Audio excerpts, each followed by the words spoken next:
Assalamu alaikum class 9. I am your computer teacher. Hope so you are all well. Today is Monday and date is 8 June 2020. Today we are going to start our new topic of number 5, that is creating list. Creating list and types of list. So start करते हैं हम अपना topic creating list से. पहले इसका introduction ले लेते हैं, देन हम लोग लिस्ट टाइप ऑफ लिस्ट के बारे में बात करते हैं. तो लिस्ट कैसे क्रिएट करते हैं HTML में. सम टाइम बच्चों हम लोगों को इन्फॉर्मेशन लिस्ट की शक्ल में प्रोवाइड करनी होती है, ठीक है, जैसा कि सब्जेक्ट की लिस्ट, टीचर्स की लिस्ट, फ्रेंड की लिस्ट एक्सेट्रा. आज हम देखेंगे कि HTML में कितनी टाइप्स ऑफ लिस्ट हैं किसके थ्रू हम लोगों ने लिस्ट बनानी है. सो हमारे पास टाइप्स ऑफ लिस्ट जो हैं बच्चों 3 टाइप्स की हैं. उसमें हमारे पास ऑर्डर्ड लिस्ट है, अनऑर्डर्ड लिस्ट है और डेफिनेशन लिस्ट है. तो सबसे पहले बात करते हैं अनऑर्डर्ड लिस्ट हमारे पास क्या होती है. अनऑर्डर के नाम से आपको पता लग रहा होगा, जिसमें बेतरतीब लिस्ट होती है, ठीक है. इसको हम लोग बेतरतीब लिस्ट भी कहते हैं और ऑर्डर लिस्ट भी कहते हैं, ठीक है. अब इसमें क्या होता है कि ऑर्डर लिस्ट में क्या होता है कि जो आइटम्स होती हैं ना, उसकी कोई तरतीब की कोई अहमियत नहीं है, ठीक है. इन अदर वर्ड्स हम ये कह सकते हैं कि अगर हम आइटम्स की तरतीब बदल भी दें तो इससे हम लोगों को कोई फ़र्क नहीं पड़ता. फॉर एग्ज़ाम्पल पाकिस्तान के शहरों के नामों की लिस्ट.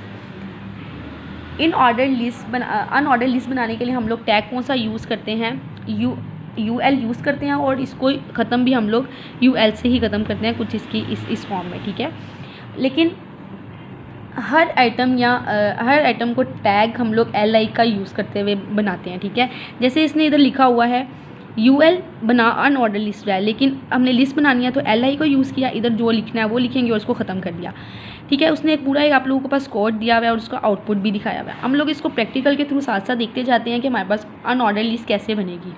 सो स्टूडेंट्स, आप लोग अनऑर्डर लिस्ट बनाने के लिए कुछ प्रोग्राम को अपना इस तरह लिखेंगे. अपने कोड को HTML से स्टार्ट करेंगे, बॉडी में लिखेंगे.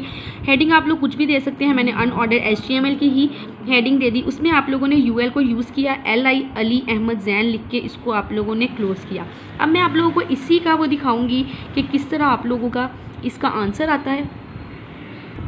जब मैं इसको आपको आउटपुट दिखाने लगी हूँ, इसका हमारे पास अनऑर्डर HTML की लिस्ट इस तरह से क्रिएट हो गई. जो मैंने आप लोगों को प्रोग्राम दिखाया वो इसके अकॉर्डिंग था. हम लोग इस तरह से ही आप लोगों का कोड शो होगा, आप लोगों को आउटपुट आप लोगों को शो होगा. अब हम लोग बात करते हैं हमारे पास ऑर्डर लिस्ट क्या होती है. सो क्लास ऑर्डर लिस्ट के आप लोगों को वैसे ही पता चल रहा होगा नाम से ही, जो तरतीब से लिस्ट होगी, ठीक है. एक ऑर्डर लिस्ट में हम लोग क्या करते हैं, एक सब चीज़ों को एक ऑर्डर के साथ लिखते हैं. और अगर हम इस लिस्ट की तरतीब बदलते हैं तो इसके जो मीनिंग्स हैं ना हमारे पास वो भी चेंज हो जाते हैं, ठीक है.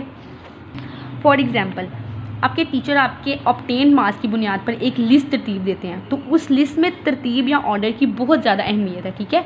एक ऑर्डर लिस्ट को आप लोग किस टैग से शुरू करते हैं, OL टैग से शुरू करते हैं और OL से ही ख़त्म करते हैं. इस list item start with LI. अब आपका हर लिस्ट आइटम जो स्टार्ट है वो होगा LI से. जैसे आप लोग ये कोड देख सकते हैं, OL यूज़ किया उसने UL की जगह, बाकी उसने सारा काम वैसे ही किया, बस उसने थोड़ा सा इसको काम को चेंज कर दिया. हम उसी कोड में थोड़ी सी चेंजिंग करके देखते हैं कि आप लोगों का कोड चेंज होता है या नहीं. सो स्टूडेंट्स, ये वही वाला कोड है. हम लोग इसमें क्या करेंगे, सिर्फ इधर OL का टैग लगा देंगे, O लगाएंगे.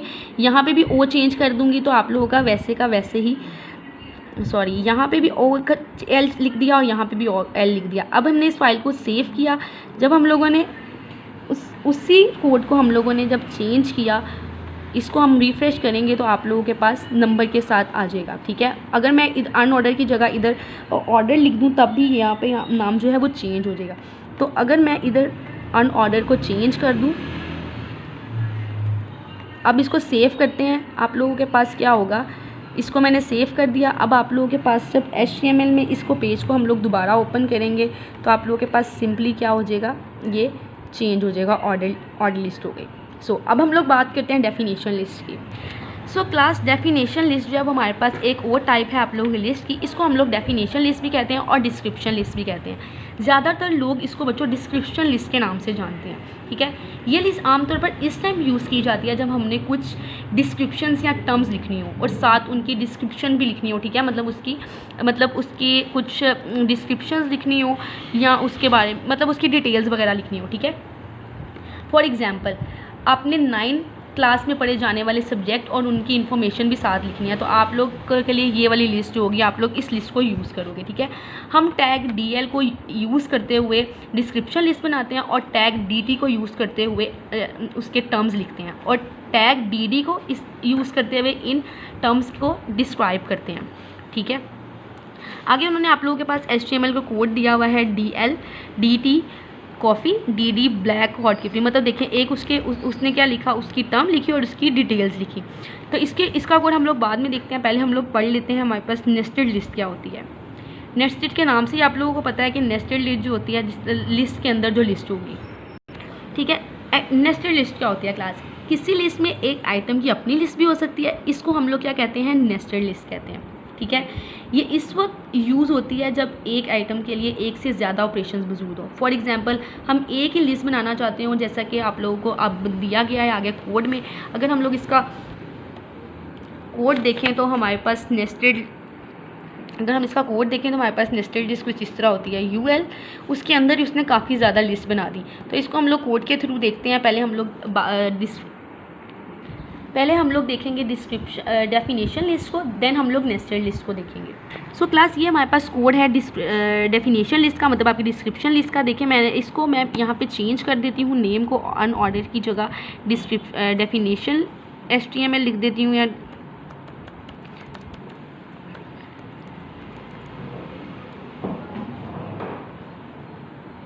डेफिनेशन लिस्ट लिख दिया।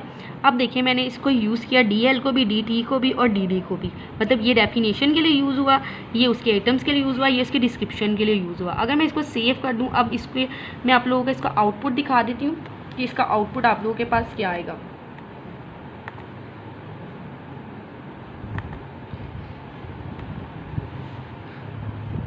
सो क्लास जैसे आप लोगों को डेफिनेशन लिस्ट थी, उसमें कॉपी उसकी आइटम थी और ये उसकी डिस्क्रिप्शन थी, तो ये आप लोगों को क्लियर हो गया होगा।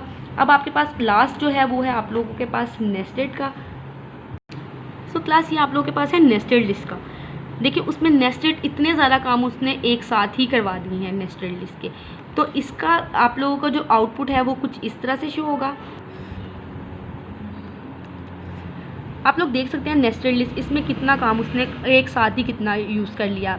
मतलब उसने डिस्क्रिप्शन लिस्ट को भी यूज़ किया, अनऑर्डर ऑर्डर लिस्ट, मतलब सब तो नहीं यूज़ किया, लेकिन नेस्टेड लिस्ट जो होती है वो इस तरह से ही क्रिएट होती है, ठीक है। अब आप लोगों ने क्या करना है, आप लोगों ने प्रैक्टिस करनी है और आप लोगों ने क्रिएट करनी है एक लिस्ट प्रोविंसेस ऑफ पाकिस्तान की, और हर के अंदर आप लोगों ने 5-5 सिटीज़ के बारे में लिखना है। आप लोगों के पास एक एक्टिविटी दी गई है, तो जिस एक्टिविटी की मैं बात कर रही हूँ वो आप लोगों के पास एक्टिविटी 5.3 है। ये आप लोग खुद से क्रिएट करेंगे प्रैक्टिकल के थ्रू, ताकि आप लोगों को समझ आ जाए कि आप लोगों ने लिस्ट जो आप लोगों के पास लिस्ट यूज़ हुई है HTML में वो किस तरह बनानी है।